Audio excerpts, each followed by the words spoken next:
السلام عليكم احبائي، مرحبا بكم معايا في فيديو جديد ووصفه جديده. الوصفه ديالنا ديال اليوم هما قريشلات اولا فقيقصات ديال العاشوراء، كيجيو اكثر من رائعين، كيجيو مقرمشين وولدات بعجينه واحده. كنوجدوا 4 ديال الاشكال اللي هما سهله في التطبيق ولا سهلين في باش نقادوهم. تبعوا معايا الفيديو للاخير باش نعطيكم الطريقه والمقادير مضبوطين. بسم الله على بركة الله. غنجيب واحد القصريه اولا واحد الاناء، انا غنوضع فيه 125 غرام ديال الزبده بدرجه حراره المطبخ. بالنسبه للزبده انا قطعتها مكعبات باش تجيني سهله في الخدمه. غنضيف ليها 3 ديال مثلثات ديال الفرomاج. غنضيف ايضا معلقه ديال الملح. غنضيف معلقه ديال سنيده صغيره، معلقه صغيره، ومعلقه ديال القزبر مطحون، ونصف ملعقه ديال الابزار.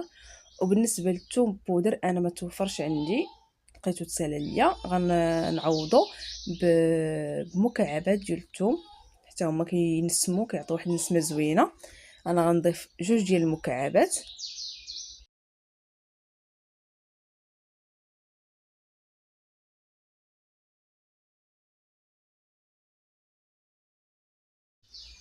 وإلا توفرت عندكم حتى لي بودر ديال البصل حتى هي كتعطي واحد النسمه زوينه.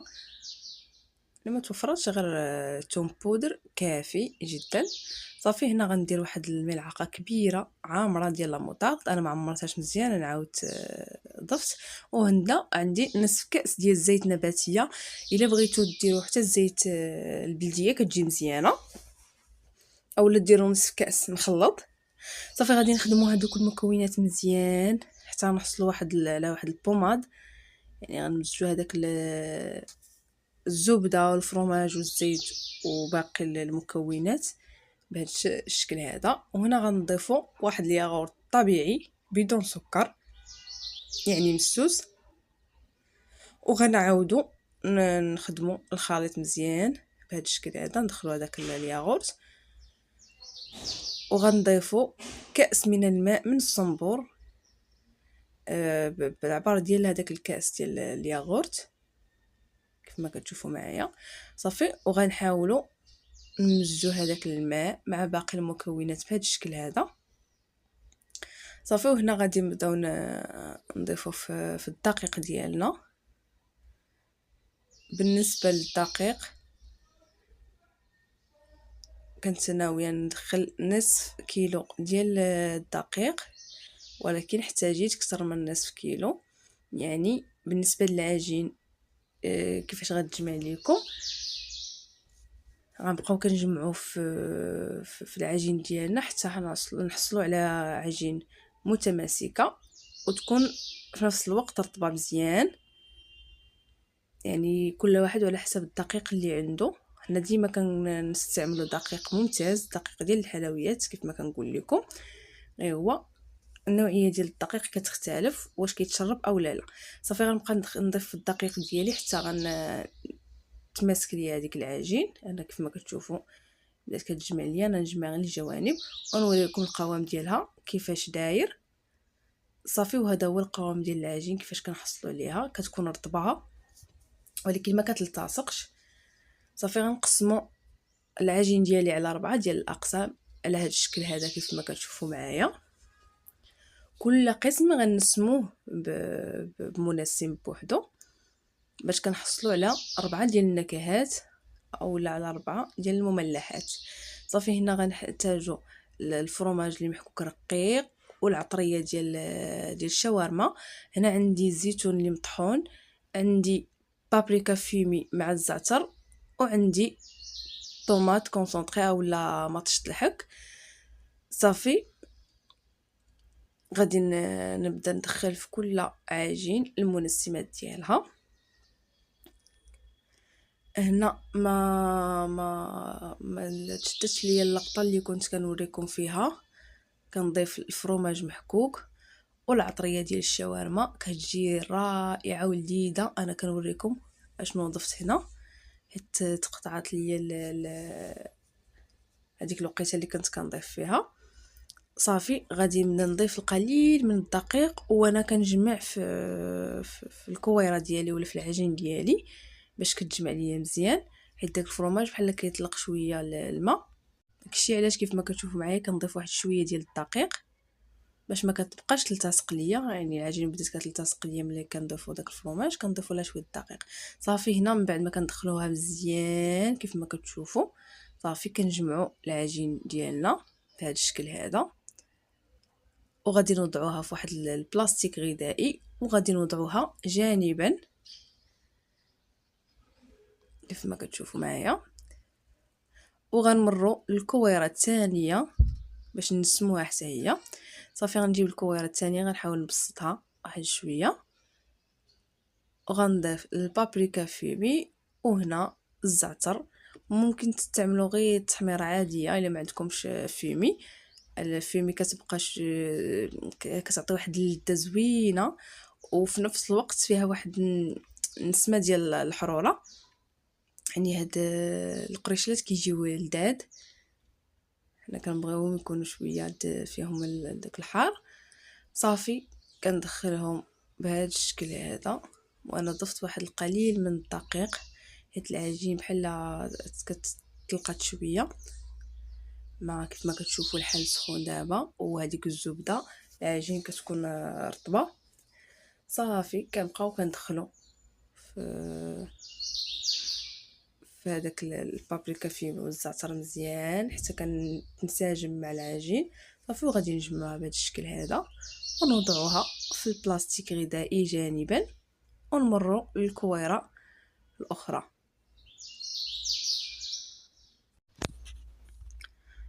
صافي هنا غادي نمروا للكويره الثالثه. غنجيبوا واحد البابي كويسون اللي غنوضعوه فوق سطح العمل، وغندير واحد القليل من الدقيق ونحطوا الكويره بحال هذا الشكل هذا ونبداو نبسطوا فيها بالمدلك بهذا الشكل، وكنبسطوها رقيقه كيف ما كتشوفوا معايا. ضروري خاصها تكون رقيقه باش كتجينا فيها هذيك التقرميشه وكيدخلها الطياب. صافي بعد ما نخدمها بالمدلك مزيان بهذا الشكل هذا غنجيب واحد السكين وغنحيد هذوك الجوانب ونقادها على شكل مربع اولا مستطيل باش تكون الجوانب ديالها مقادين. صافي هنا غنجيبوا هذاك الزيتون اللي طحناه. بالنسبه للزيتون طحناه مع شويه ديال زيت العود، مقياس ديال المعلقه تقريبا ديال زيت العود. صافي وغادي ندهن الوجه ديال ديك العجين بهذا الشكل هذا. هنا انا ضفت واحد شويه ديال الزعتر فوق الوجه ديالها كيعطي واحد النسمه زوينه. صافي غنبداو نجمعوا في الجوانب بحال هذا الشكل هذا وحنا كنزيروا في البودان بهذا الشكل. صافي وفي الاخر هذاك الطريفات ديال العجين اللي بقاو حنا نجمعوهم بالاصابع ديالنا. صافي وغنوضعهم في واحد البلاطو ولا حد الطبسيل اللي غندخلو المجمد.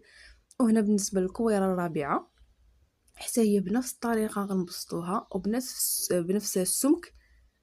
كندلكم مزيان حتى كتجي رقيقه مزيان كما كتشوفوا. انا هذه حاولت نقاد ليها الجوانب ديالها باش ما نعاودش نقطعها بالسكين.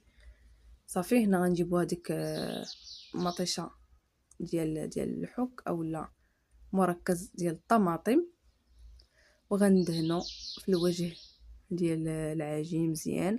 ودائما الاخر داك الطرف الاخر ديال العجين ما كنوصلوش ليه للخليط باش كيتجمع معنا في الاخير هو اللي كنزدو به البودان ديالنا.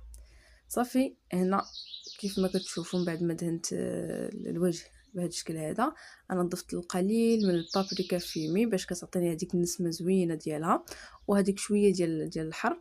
صافي غنجمعوا البودان ودائما هذاك الطريف الاخر ديال العجين كنجمعوه بالاصابع ديالنا نلصقوهم ونقادوا البودان ديالنا وغادي نوضعوه في البلاطو حدا البودان الاولاني ديال الزيتون باش غندخلوهم المجمد.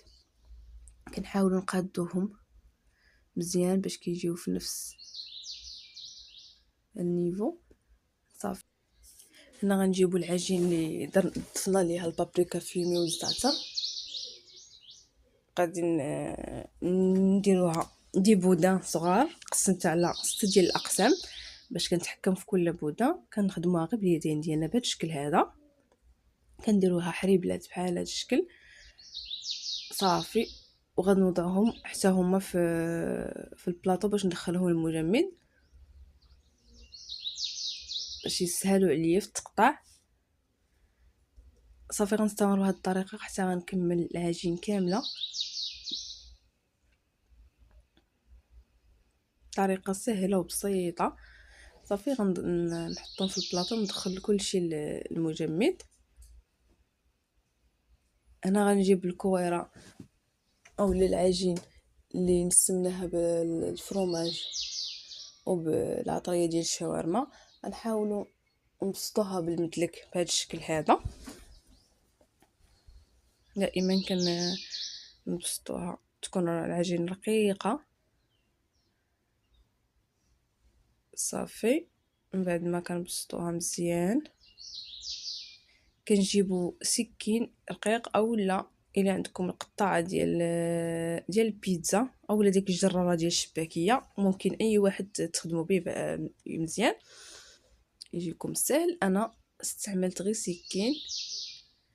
صافي نزول دوك الجوانب حتى نقاد الاطراف مزيان يجيني بهذا الشكل هذا. وهنا غنبدا نقطع شرائط بشكل طولي، ومن بعد غندير مثلثات بحال هذا الشكل هذا.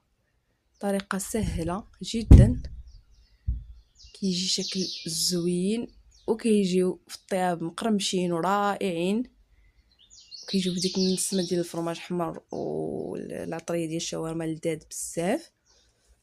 صافي حنا درناهم فوق من هذا البابي كويسون باش يجيونا سهلين نوضعوهم فوق من صفيحه ديال الفرن، كيجيونا ساهلين ننسوهم باش ما يتخسرش لينا الاشكال ديالهم. صافي هنا غنجيب الصفيحه ديال الفرن وغادي نجر هذاك البابي كويسون بكل سهوله، غنوضعو فوق من الصفيحه ديال الفرن ديالي بهذا الشكل هذا. صافي وفي هذا الاثناء كنكونوا مشعلين على الفران مسخنينو مزيان، كان يكون ناقص مشعلين عليه غير من الاسفل حتى كيطيبوا لينا ويبداو يتحمروا للاسفل، وكنشعلوهم من الاعلى كياخذوا هذا اللون هذا زوين، هذا اللون ذهبي كما كتشوفوا كيجيو مقرمشين ولذاذ. صافي هنا غادي بين ما طيبنا هادو غيكونوا لي بودان ديالنا شدوا في راسهم في المجمد. غنخرجوهم باش نقطعوهم وندخلوهم حتى هما يطيبوا. انا غنبدا بهاد الحريبلات هادو اللي منسمين بالبابريكا فيمي والزعتر. كيف ما كتشوفوا التقطاع كيجي ساهل ملي كنجمدوهم ولا كندخلوهم المجمد. هو ضروري يكون السكين ماضي ويكون رقيق باش في التقطاع كيجي ساهل. انا كنقطعهم بهذا الشكل هذا مائل، ممكن تقطعوهم بشكل اللي بغيتو هكا كيجيو زوينين حتى في المنظر ديالهم. صافي غنستمر بهذه الطريقه هذه حتى غنقطع الحريبلات كاملين. وكيف ما قلت لكم حنا موجودين الفران راه سخون، كنكونوا شاعلين عليه من الاسفل وناقصين الفرن مزيان باش كيدخلهم الطياب وكيتقرمشوا لنا مزيان.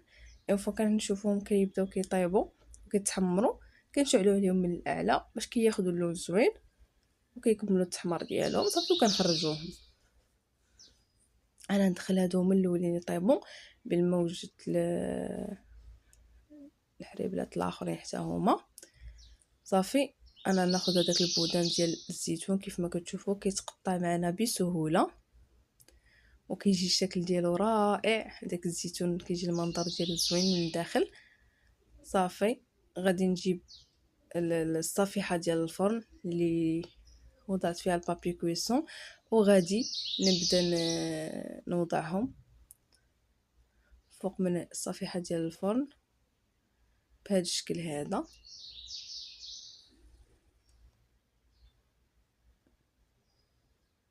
ضروري في التقطاع يكونوا رقاق، ما تقطعوهمش غلاظ باش ما يشدوش لكم الطياب.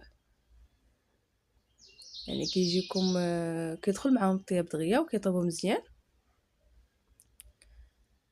صافي غنستمر في هذه العمليه هذه حتى غنكمل العجين كامله. غادي نحطها في قصافيحه ديال الفرن. صافي دابا غادي ندوزو للبودان الاخراني اللي منسم مركز الطماطم والزعتر. صافي غنقطعوه بنفس الشكل. دائما التقطيعه كتكون رقيقه باش يدخلهم الطياب دغيا. صافي وغادي نوضعهم فوق صفيحه ديال الفرن وندخلهم يطيبوا باش نوريكم النتيجه النهائيه كيفاش كيجيو اكثر من رائعين، لا في المنظر ولا في المذاق. وكانوا هادو المقريشلات ديالنا، كنتمنى ينالوا الاعجاب ديالكم.